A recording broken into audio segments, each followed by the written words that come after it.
इमरान खान की हस्पताल मुंतकिली का मामला अभी तक तो सुप्रीम कोर्ट में ज़ेरे समात है, लेकिन इस बात के इम्कानात बढ़ रहे हैं कि आने वाले दिनों में यह मामला आईनी अदालत की जानिब भी जा सकता है।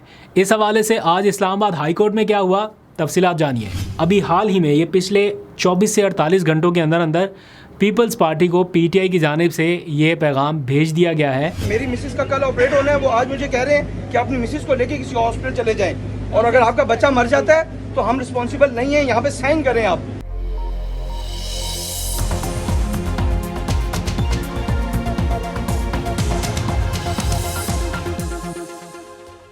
बिस्मिल्लाहिर्रहमानिर्रहीम, अस्सलाम वालेकुम। पाकिस्तान और दुनिया भर में देखने और सुनने वालों को अब्दुल कादिर का सलाम। पाकिस्तान में 27 अगस्त की रात है। कैदियों की जेल से प्राइवेट अस्पताल मुंतकिली के मामले पर ज़बरदस्त अदालती शोडाउन जारी है, या यूं कह लीजिए कि पीटीआई की लीगल टीम वर्सेस हुकूमती या सरकारी वकला के दरमियान आर्गूमेंट्स का मुकाबला चल रहा है। और इस हवाले से आज इस्लामाबाद हाई कोर्ट का एक ताज़ा तरीन फैसला आ गया, यानी हस्पताल मुंतकिली का एक और फैसला आज महफूज कर लिया गया है। तो सुप्रीम कोर्ट से लेके हाई कोर्ट तक और बनी गाला से लेके अडयाला जेल तक आज क्या कुछ होता रहा, सारी डिटेल्स आपके सामने रखता हूं ताकि आपको कहीं इधर उधर खबरें सुनने की ज़रूरत ना महसूस हो। पूरे दिन का रनडाउन आपके सामने है। शुरू करते हैं सुप्रीम कोर्ट ऑफ पाकिस्तान से। आज इमरान खान की बहन उज़्मा खान ने तौहीन अदालत की एक और दरख्वास्त दायर कर दी। एक दरख्वास्त उन्होंने पहले दायर की थी जो कल मुस्तरद कर दी गई।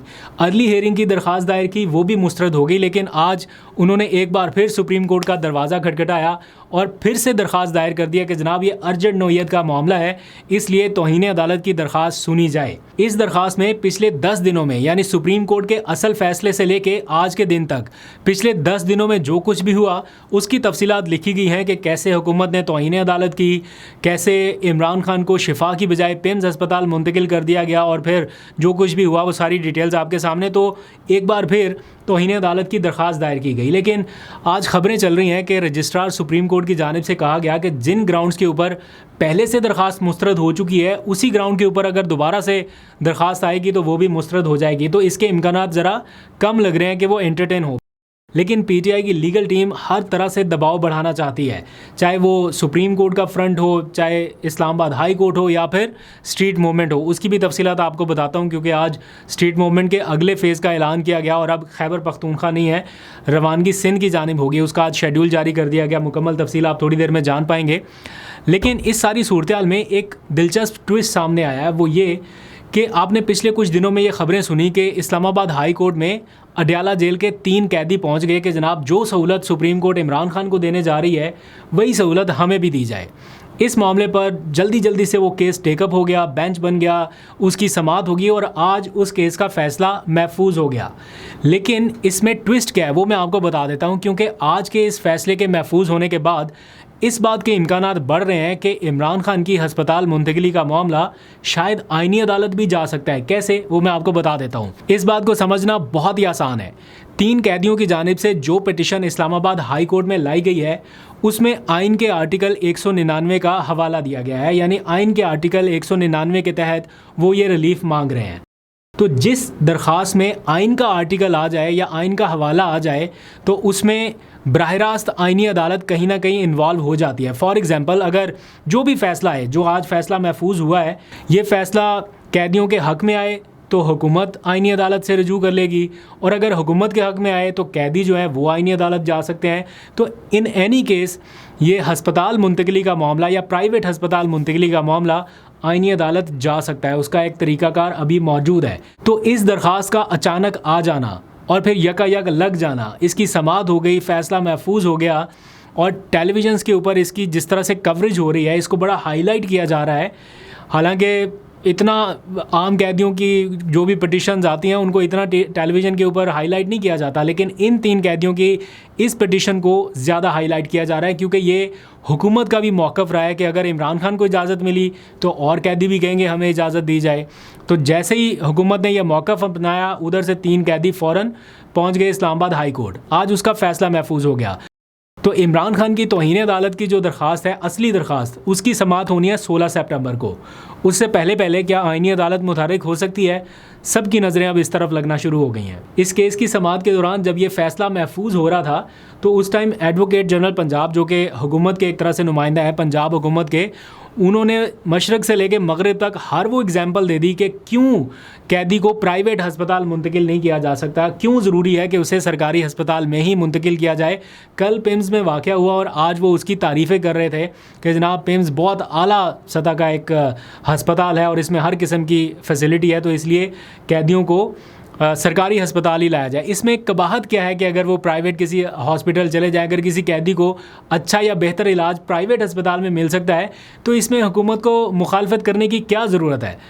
इसलिए कि इमरान खान ना कहीं प्राइवेट हॉस्पिटल चले जाएं, इसलिए ये सारा कुछ इस टाइम आपको जो भी होता नज़र आ रहा है। बहरहाल देखते हैं इसके ऊपर आगे अदालती शोडाउन कहाँ तक जाता है। मुकाबला दोनों जानिब से भरपूर हो रहा है। खैर आगे बढ़ते हैं, अडयाला की जानिब रुख करते हैं। आज मुलाकातों का दिन था, लेकिन जितने भी लोग आज गए मुलाकात करने के लिए उनकी मुलाकात नहीं हो सकी, क्योंकि सुप्रीम कोर्ट ने भी जो हुक्म दिया है वो फैमिली के लोगों की मुलाकात का दिया है। जो बाकी दोस्तों की मुलाकात थी या जो लॉयर्स पहले जाके मिलते थे, सियासी लोग मिल लेते थे, उनके हवाले से कोई डायरेक्शन अभी तक नहीं दी, तो इसलिए वो मुलाकातें अभी तक बंद हैं। ऑल्दो के लोग वहाँ पर गए लेकिन ऐसे ही वापस आ गए। तो जनाब पीटीआई की स्ट्रीट मूवमेंट का अगला मरहला शुरू हो रहा है अगले हफ्ते से।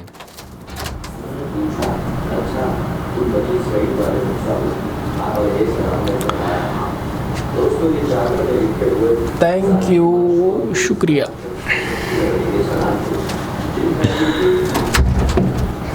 अम्मी के लिए दुआ कर दीजिएगा प्लीज़, अल्लाह ताला इन्हें सेहत सलामती अता फरमाए, आमीन सुम्मा आमीन। पाकिस्तान तहरीक इंसाफ की स्ट्रीट मूवमेंट के अगले फेज़ का आज ऐलान कर दिया गया, उसका बाकायदा शेड्यूल जारी हो चुका। जल्दी से ये जान लीजिए, इसके बाद फिर वापस आएंगे तो आपको बताता हूँ कि बनी गाला में आज क्या हो रहा है। ये भी इंटरेस्टिंग डेवलपमेंट्स कुछ हो रही है।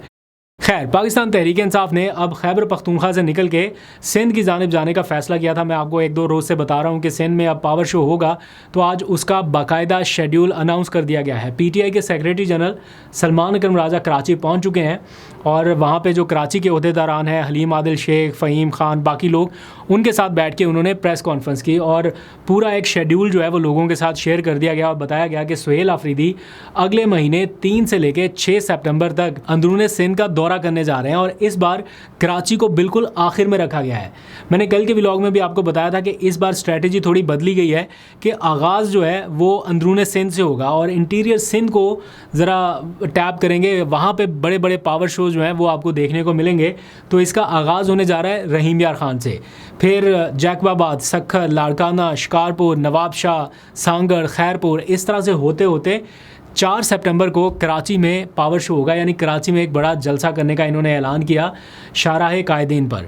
अब पहले की तरह इनको इजाज़त दे के मना कर दिया जाएगा या इजाज़त मिलेगी नहीं मिलेगी इस बारे में अभी पता नहीं, लेकिन ये कैंप थोड़ा ज़्यादा कॉन्फिडेंट नज़र आ रहा है पिछले टाइम की निस्बत, क्योंकि कुछ लोगों से हमारा राब्ता भी हुआ तो उन्होंने बताया कि पीपल्स पार्टी और पीटीआई के दरमियान जो हालिया राब्ते हुए हैं उसके बाद अभी हाल ही में ये पिछले 24 से 48 घंटों के अंदर अंदर पीपल्स पार्टी को पीटीआई की जानिब से ये पैगाम भेज दिया गया है कि जनाब हम आ रहे हैं सिंध और वहाँ पे जो रैलीज़ होंगी या वहाँ पे जो कुछ भी होगा उसके लिए अब आप देखिए कि क्या ताउन कर सकते हैं।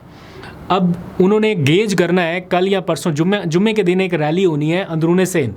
अगर तो वो रैली इनको कर लेने दी गई दैट मीन्स के मामला ठीक है, इनको इनके ऊपर हाथ ज़रा हल्का रखा जाएगा या नर्म रखा जाएगा। लेकिन अगर इनको वो रैली ना करने दी गई और इनको जगह जगह रोका गया तो फिर थोड़ी मुश्किल सूरत हो सकती है। अभी इनको वापस जवाब नहीं दिया गया पीपल्स पार्टी की जानिब से, इसलिए ये भी क्लियर नहीं है। तो ये बता रहे हैं कि हम गेज कर पाएंगे उस रैली से जो जुम्मे के रोज़ होने जा रही है।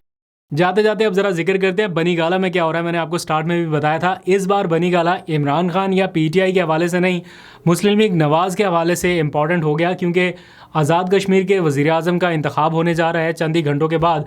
लेकिन जिनको नामज़द किया जा रहा है उसके नाम के ऊपर मुस्लिम लीग नवाज़ के अपने लोगों का एतराज़ सामने आया है और उन लोगों का इजलास बनी गाला में हुआ। तो इस हवाले से जो आज़ाद कश्मीर के वज़ीर-ए-आज़म का इलेक्शन होने जा रहा है, इस हवाले से बनी गाला में होने वाला इजलास बहुत ही अहम है और ये आपको हेडलाइंस में और हर जगह पे नज़र आएगा। बहुत अरसे के बाद शायद ऐसा होने जा रहा है कि पाकिस्तान मुस्लिम लीग नवाज़ में कुछ इख्तलाफात की ख़बरें कि अपने ही लोग जो हैं वो अपने ही नामज़द वज़ीर-ए-आज़म को शायद उस तरह से मानने के लिए तैयार नहीं, क्योंकि वो टेक्नोक्रेट नशिस्त पे आए और जिनको पहले नामज़द किया गया था वो इलेक्शन लड़के आए। तो लोगों का एतराज़ है कि भाई जो वोट लेके ही नहीं आया उसको आप वज़ीर-ए-आज़म कैसे बना सकते हैं, और जो वोट लेके आया उसको नामज़द करके उसका नाम वापस लिया।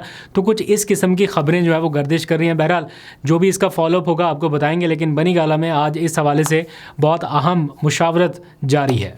आगे बढ़िए, ज़रा पिम्स थाने के बारे में थोड़ी सी डिस्कशन करते हैं जाते जाते, क्योंकि अभी उसका फॉलोअप भी आ रहा है, काफ़ी सारी चीज़ें आ रही हैं। वो जिनके बच्चे इस दुनिया से चले गए, मैं कल वसीम बदामी के प्रोग्राम में देख रहा था, 12 रबीउल अव्वल की मुनासबत से जिसका बेटा पैदा हुआ सुबह 4 बजे, उसने उसका नाम भी मोहम्मद रखा, लेकिन अल्लाह ताला को कुछ और मंजूर था, उसकी ज़िंदगी नहीं रही। तो जिन वालिदैन के बच्चे उनसे बिछड़ गए वो तो लेके रवाना हो गए, वो तो अपना दर्द अपने कंधों पर उठाए अभी फिर रहे हैं।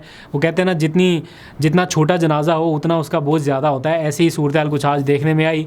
लेकिन इसके बाद एक और हैरानकुन सूरत हाल उस वक्त देखने में आई कि जिनके बच्चे अभी पैदा नहीं हुए उनके लिए भी मसाइल हैं। आज मैं देख रहा था कुछ विजुअल जिसमें कुछ लोग वहाँ पर मौजूद हैं, लेकिन उनको ये कहा जा रहा है कि अब हमारे पास इस चीज़ की सहूलत मौजूद नहीं है, नर्सरी चूँकि जल चुकी है, तो इसलिए आप डिलीवरी के प्रोसेस के लिए किसी और जगह किसी और अस्पताल चले जाएं।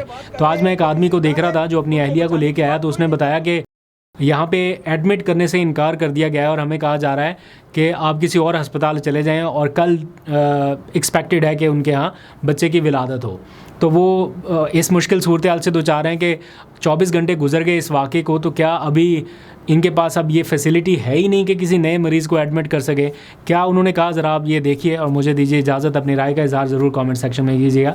अपना बहुत सा ख्याल रखिए। अल्लाह हाफिज़। वो कहते हैं हमारे पास नर्सरी नहीं है, आप लोग जो मर गए उस पर बात कर रहे हैं, जो अभी जिंदा है उनको बचाने की बात कोई नहीं कर रहा। उनको 24 घंटे गुजर चुके हैं आपकी इस हनिये को। मेरी मिसिस का कल ऑपरेट होना है, वो आज मुझे कह रहे हैं कि अपनी मिसिस को लेके किसी हॉस्पिटल चले जाएं, और अगर आपका बच्चा मर जाता है तो हम रिस्पॉन्सिबल नहीं है, यहाँ पे साइन करें। आप मुझे बताएं कि आप लोग इतने कमज़ोर हैं कि आप 24 आवर गुजरने के बाद वेंटिलेटर और ये चीज़ अवेल नहीं कर सक रहे। कि मैम रुबाब है ऊपर बैठी हुई हैं, जो हेड है यहाँ पे, वो मुझे कहती हैं एक लेटर अभी आधे घंटे पहले मुझे कॉल आई है कि आप ऊपर आएँ, ये अपना लेटर लेके जाएँ, अपनी मिसेस लेके जाएँ, आपको हम BPH ट्रांसफ़र कर रहे हैं। BPH में एक वेंटिलेटर पे 6 बच्चे हैं, ठीक है, और मेरी मिसिस की जी सुन रहे हैं। मैं आपकी, अगर आप पार्लियामेंटेरियन हैं तो मेरी आपसे ये रिक्वेस्ट है कि आपके पास इतने फंड्स होने चाहिए कि आप 24 आवर्स के अंदर इसको बहाल करें। जी ठीक है, बनिस्बत इसके कि आप यहाँ पे प्रेस कॉन्फ्रेंस कर रहे हैं, आप इस चीज़ पे उठाएं कि जो बच्चे अभी जिंदा बच गए हैं उनको बचाया जा सके। ठीक है।